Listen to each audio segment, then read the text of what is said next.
अल्लाहु अकबर। इसराइल और फलस्तीनियों का विवाद कई बार जंग का रूप ले चुका है। ऐसे में फलस्तीनियों को उम्मीद रहती है कि अरब के इस्लामिक देश कम से कम इसराइल के खिलाफ उसके साथ खड़े होंगे, लेकिन सबके अपने अपने हित हैं और उसी के हिसाब से सबकी प्रतिक्रिया होती है।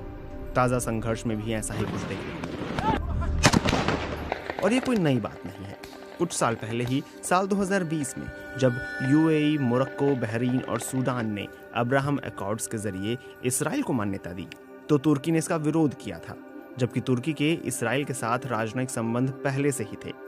तुर्की इसराइल को मान्यता देने वाला पहला मुस्लिम बहुल देश भी था। 2019 में दोनों देशों के बीच द्विपक्षीय व्यापार 6 अरब डॉलर से ज्यादा का था।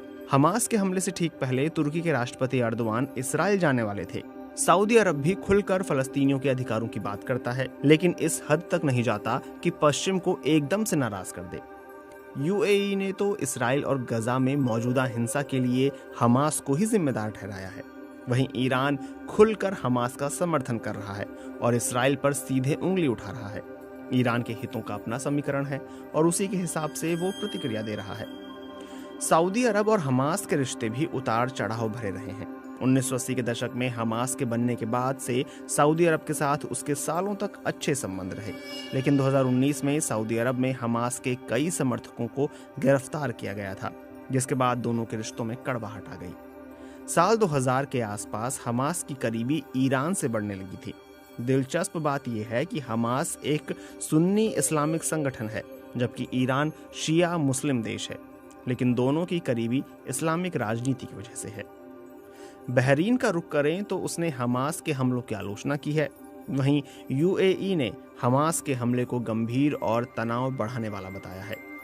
इन सब के बीच सऊदी अरब ने संतुलन बरतने की कोशिश की है।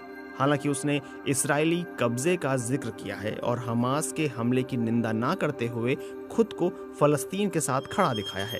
वहीं कुवैत, ओमान और कतर ने इसराइल पर कड़ी प्रतिक्रिया देते हुए एक बार फिर से फलस्तीन को देश के रूप में मान्यता देने की मांग दोहराई है। मलेशिया, पाकिस्तान, अफगानिस्तान ने भी फलस्तीनियों के प्रति समर्थन दिखाया है। इसराइल दुनिया का अकेला ऐसा देश है जहां की बहुसंख्यक आबादी यहूदी है।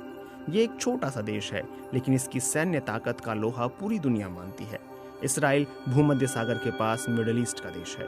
इसके आसपास मिस्र, जॉर्डन, लेबनान, सीरिया, इराक, तुर्की, ईरान, कुवैत, मोरक्को और सऊदी अरब जैसे कई मुस्लिम देश हैं। इनमें से कई ऐसे भी देश हैं जो इस्लामिक देशों के संगठन OIC के सदस्य हैं और उनकी अमेरिका से भी दोस्ती है।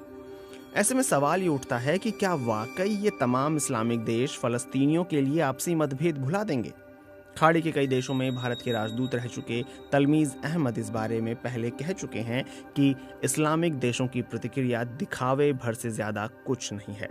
ज़्यादातर इस्लामिक देश राजशाही वाले हैं और वहाँ की जनता का गुस्सा जनादेश के रूप में आने का मौका नहीं मिलता है।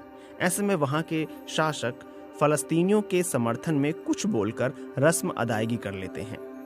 फलस्तीनी मुद्दे को समर्थन देना ईरान की विदेश नीति का एक ज़रूरी पहलू रहा है।